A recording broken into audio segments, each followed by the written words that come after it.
ಶ್ರೀ ಗಣೇಶಾಯ ನಮಃ. ಶ್ರೀ ರಾಘವೇಂದ್ರಾಯ ನಮಃ.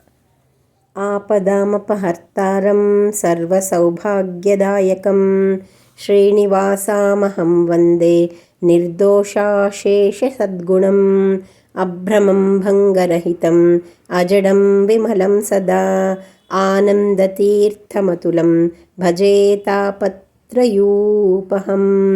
ಶ್ರೀಮತೋ ರಾಘವೇಂದ್ರಸ್ಯ ನಮಾಮಿ ಪದಪಂಕಜೇ ಕಾಮಿತಾಶೇಷಕಲ್ಯಾಣ ಕಲನಾಕಲ್ಪಪಾದಪೌ ಪೂಜ್ಯಾಯ ರಾಘವೇಂದ್ರಾಯ ಸತ್ಯಧರ್ಮರತಾಯ ಚ ಭಜತಾಂ ಕಲ್ಪವೃಕ್ಷಾಯ ನಮತಾಂ ಕಾಮಧೇನವೇ. ಡಾಕ್ಟರ್ ವ್ಯಾಸನಕೆರೆ ಪ್ರಭಂಜನಾಚಾರ್ಯ ವಿರಚಿತ ಶ್ರೀ ರಾಘವೇಂದ್ರ ದರ್ಶನ. ಇದರಲ್ಲಿ ಶ್ರೀ ರಾಘವೇಂದ್ರ ಸ್ವಾಮಿಗಳ ಜೀವನ ಹಾಗೂ ಸಾಧನೆಗಳ ಒಂದು ನೋಟನ್ನು ನಾನು ಓದ್ತೇನೆ. ಇವತ್ತಿನ ಶ್ರೀ ರಾಘವೇಂದ್ರ ದರ್ಶನದಿಂದ ಗ್ರಂಥ ರಚನೆಗೆ ನಾಂದಿ ಮತ್ತು ಮಹಾಭಾಷ್ಯಾಚಾರ್ಯ ಪ್ರಶಸ್ತಿ ಬಗ್ಗೆ ತಿಳಿದುಕೊಳ್ಳೋಣ. ಗ್ರಂಥ ರಚನೆಗೆ ನಾಂದಿ. ಅವರು ಪಾಠ ಹೇಳಿದ ಗ್ರಂಥಗಳಲ್ಲಿ ಸುಮಧ್ವ ವಿಜಯ, ಅಣುಮಧ್ವ ವಿಜಯ, ಮಣಿಮಂಜರಿ ಮೊದಲಾದ ಕೃತಿಗಳು ಸೇರಿದ್ದವು. ಪಾಠ ಕೇಳುವ ಜನ ಅವುಗಳಿಂದ ಪಡೆಯುತ್ತಿದ್ದ ಶಾಸ್ತ್ರ ದೀಕ್ಷೆಯನ್ನು, ಶ್ರೀಹರಿ ಗುರುಭಕ್ತಿಯನ್ನು ಕಂಡ ಅವರಿಗೆ ಒಂದು ಯೋಚನೆ ಮೂಡಿತು. ಶ್ರೀಮಧ್ವಾನುಗ್ರಹವಿಲ್ಲದೆ ವ್ಯಾಸಾನುಗ್ರಹ ಲಭಿಸದು. ಮಧ್ವಭಕ್ತಿ ಮಧ್ವಾನುಗ್ರಹಕ್ಕೆ ಸಾಧನ. ಅದಕ್ಕೆ ಅವರ ಮಹಾತ್ಮ ಜ್ಞಾನವು ಅತ್ಯವಶ್ಯ. ಸುಮಧ್ವ ವಿಜಯ ಅವರ ಮಹಾತ್ಮೆಯನ್ನು ತಿಳಿಸಿಕೊಡುವ ಅದ್ಭುತ ಕೃತಿ. ಅದರ 16 ಸರ್ಗಗಳ ಅರ್ಥ ಸಂಗ್ರಹವನ್ನು ಮೂಲಕಾರರಾದ ನಾರಾಯಣ ಪಂಡಿತಾಚಾರ್ಯರೇ 32 ಶ್ಲೋಕಗಳಲ್ಲಿ ಪ್ರಮೇಯ ನವಮಾಲಿಕಾ ಎಂಬ ಗ್ರಂಥದಲ್ಲಿ ಒದಗಿಸಿರುವವರು. ಅದು ಪಂಡಿತರಿಗೆ ಮೂಲದ ಮನನಕ್ಕೂ ವಿದ್ಯಾರ್ಥಿಗಳಿಗೆ ಮೂಲದ ಗ್ರಹಣಕ್ಕೂ ನೀಡುವ ನೆರವು ಅಪಾರವಾದದ್ದು. ಗಾತ್ರದಲ್ಲಿ ಪುಟ್ಟದಿರುವ ಈ ಕೃತಿಯಲ್ಲಿ ಅದೆಷ್ಟು ಅಪೂರ್ವಾರ್ಥಗಳು ತುಂಬಿವೆ. ಇದರ ಅರಿವು ಅಧ್ಯಯನ ಮಾಡುವವರಿಗೆಲ್ಲ ಆಗಬೇಕು. ಆದರೆ ಇದಕ್ಕೊಂದು ವಿಸ್ತೃತ ವ್ಯಾಖ್ಯಾನವಿದ್ದರೆ ಚೆನ್ನ. ಈವರೆಗೂ ಅಂತಹ ವ್ಯಾಖ್ಯಾನ ಇದಕ್ಕೆ ರಚಿತವಾದಂತಿಲ್ಲ. ನಾನೇ ಏತಕ್ಕೆ ಅಂತಹ ವ್ಯಾಖ್ಯಾನವೊಂದನ್ನು ರಚಿಸಬಾರದು ವಿಚಾರ ಬಂದಿದ್ದೇ ತಡ. ಶ್ರೀಹರಿ ಗುರುಗಳಿಗೆ ವಂದಿಸಿ ಟೀಕಾ ರಚನೆಯನ್ನು ಪ್ರಾರಂಭಿಸಿಯೇ ಬಿಟ್ಟರು. ಇಂದಿರಾಪತಿಮಾನಮ್ಯ ಪೂರ್ಣಬೋಧಾನ್ ಗುರೂನಪಿ ವ್ಯಾಖ್ಯಾಸ್ಯಾಮಿ ಯಥಾಬೋಧಂ ಪ್ರಮೇಯ ನವಮಾಲಿಕಾಂ ಇಹಾನ್ವಯಮುಖೇನೈವ ಶ್ಲೋಕಾರ್ಥೋಪಿ ನಿರೂಪ್ಯತೆ ಗೂಢಭಾವಪ್ರಕಾಶಶ್ಚ ಕ್ರಿಯತೆ ಪ್ರೀತಯೇ ಹರೇ. ಕೆಲವೇ ದಿನಗಳಲ್ಲಿ ಅದು ನಿರ್ವಿಘ್ನವಾಗಿ ಮುಕ್ತಾಯವೂ ಆಯಿತು. ಹೀಗೆ ಸಿದ್ಧವಾದ ಅದನ್ನು ಯದ್ಭ್ರೂ ವಿಜೃಂಭೇಣ ವಿಶ್ವಸ್ಥಿತ್ಯುತ್ಪತ್ತ್ಯಾಧಿಕಂ ಭವೇತ್ ತಸ್ಯ ಶ್ರೀಮಧ್ವನಾಥಸ್ಯ ಪಾದಪದ್ಮಂ ಸಮಾಶ್ರಯೇ ಎಂಬ ಅಂತ್ಯಮಂಗಳದೊಂದಿಗೆ ಶ್ರೀಹರಿಗೆ ಸಮರ್ಪಿಸಿಯೂ ಬಿಟ್ಟರು. ಮೂಲದ ಅರ್ಥ ಸ್ವಾರಸ್ಯವನ್ನು ವಿವರಿಸುವಲ್ಲಿ ಅದು ಗಳಿಸಿದ ಯಶಸ್ಸು ಅಪಾರವಾಗಿತ್ತು. ಮೊದಲ ಗ್ರಂಥವೇ ಅವರ ಮನಸ್ಸಿಗೂ ತೃಪ್ತಿ ಕೊಟ್ಟಿತ್ತು. ಓದಿದ ವಿದ್ವಾಂಸರು ತಲೆದೂಗಿದರು, ವಿದ್ಯಾರ್ಥಿಗಳು ತಲೆಬಾಗಿದರು. ಶ್ರೀಮದಾಚಾರ್ಯರು ಸಂತುಷ್ಟರಾಗಿ ಅವರನ್ನು ತಮ್ಮ ಪೀಠದಲ್ಲಿ ಕುಳ್ಳಿರಿಸಲು ನಿಶ್ಚಯಿಸಿದರು. ಶ್ರೀ ಭಾರತೀ ದೇವಿಯಂತೂ ಅಂದೇ ತೀರ್ಮಾನಿಸಿಬಿಟ್ಟರಂತೆ, ನಮ್ಮ ಯಜಮಾನರ ಮಹಿಮೆಯನ್ನು ಬಣ್ಣಿಸುವ ಕೃತಿಯೊಂದಕ್ಕೆ ಇಂತಹ ವ್ಯಾಖ್ಯಾನ ರಚಿಸಿದ ಇವರನ್ನು ಅವರ ಗುರುಪೀಠದಲ್ಲಿ ಅಭಿಷೇಕಿಸಲೇಬೇಕು. ಹೀಗೆ ಅಣು ಮಧ್ವ ವಿಜಯ ವ್ಯಾಖ್ಯಾನದೊಂದಿಗೆ ಪ್ರಾರಂಭವಾದ ಅವರ ಗ್ರಂಥ ರಚನೆ ಪೀಠ ಸ್ವೀಕಾರದ ಅನಂತರ ತುಂಬ ವ್ಯಾಪಕವಾಗಿ ಬೆಳೆದು ಭಾವದೀಪ, ಚಂದ್ರಿಕಾ ಪ್ರಕಾಶ, ನ್ಯಾಯಸುಧಾ ಪರಿಮಳದಂತಹ ಉದ್ಗ್ರಂಥಗಳ ರಚನೆಗೆ ಸ್ಫೂರ್ತಿಯಾಯಿತು. ಮಹಾಭಾಷ್ಯಾಚಾರ್ಯ ಪ್ರಶಸ್ತಿ. ಕುಂಭಕೋಣವನ್ನು ತಮ್ಮ ಪ್ರಮುಖ ಕಾರ್ಯಕ್ಷೇತ್ರವನ್ನಾಗಿ ಹೊಂದಿದ ಶ್ರೀ ಸುಧೀಂದ್ರರು ಸನ್ಯಾಸಿಗಳಿಗೆ ಅತ್ಯವಶ್ಯವಾದ ಸಂಚಾರ ಕಾರ್ಯವನ್ನು ಕಾಲಕಾಲಕ್ಕೆ ಮಾಡುತ್ತಲೇ ಇದ್ದರು. ಶ್ರೀಗಳ ಸಂಚಾರವೆಂದರೆ ಮಠದ ಸಂಚಾರವೆಂದೇ ಅರ್ಥ.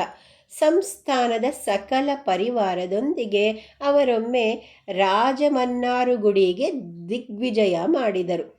ದಕ್ಷಿಣದ ದ್ವಾರಕೆ ಎಂಬುದು ಈ ಕ್ಷೇತ್ರದ ಹಿರಿಮೆ.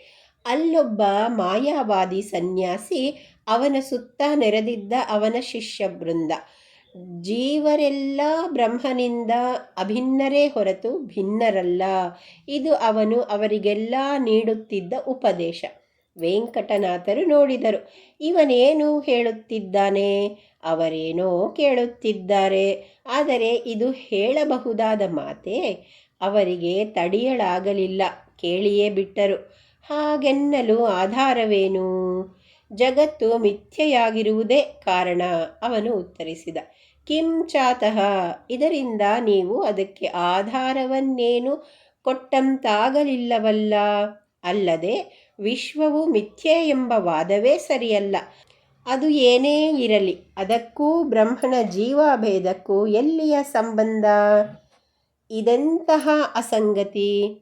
ವೆಂಕಟನಾಥರ ಈ ಪ್ರಬಲ ಆಕ್ಷೇಪಕ್ಕೆ ಉತ್ತರ ಕೊಡಲಾಗದ ಅವನು ವಿಷಯಾಂತರ ಮಾಡಲೆಂದು ಬೇರೆಂದು ವ್ಯಾಖ್ಯಾರ್ಥವನ್ನು ಪ್ರಾರಂಭಿಸಿದ. ವೆಂಕಟನಾಥರೇ, ನೀವು ಕಿಂ ಚಾತಃ ಎಂದಿರಲ್ಲ, ಅದೆಂತಹ ಪ್ರಯೋಗ? ಶಾಸ್ತ್ರದಲ್ಲಿ ಅದನ್ನು ಯಾರೂ ಕಂಡಿಲ್ಲ, ಕೇಳಿಲ್ಲ. ವೆಂಕಟನಾಥರ ಉತ್ತರ ಸಿದ್ಧವಾಗಿತ್ತು. ಹಾಗಿದ್ದಲ್ಲಿ ನೀವು ವ್ಯಾಕರಣ ಮಹಾಭಾಷ್ಯವನ್ನು ನೋಡಿಲ್ಲವೆಂದಾಯಿತು. ಪತಂಜಲಿಗಳೇ ಕಿಂ ಚಾತಃ ಎಂದು ತಮ್ಮ ಭಾಷ್ಯದಲ್ಲೇ ಪ್ರಯೋಗಿಸಿರುವರಲ್ಲ. ಹೀಗೆ ಹೇಳಿದ್ದು ಮಾತ್ರವಲ್ಲದೆ ಆ ಸ್ಥಳವನ್ನು ತೋರಿಸಿಯೂ ಬಿಟ್ಟರು. ತಮ್ಮ ಗುರುಗಳಿಗಾದ ಮುಖಭಂಗ ಅವನ ಶಿಷ್ಯರಿಗೆ ತಡೆಯದಾಯಿತು. ಕೇಳಿಯೇ ಬಿಟ್ಟ. ವೆಂಕಟನಾಥರೇ, ನೀವೆಲ್ಲಿ? ವ್ಯಾಕರಣ ಭಾಷ್ಯವೆಲ್ಲಿ? ನಿಮ್ಮ ಈ ದುರಹಂಕಾರವೆಲ್ಲಿ?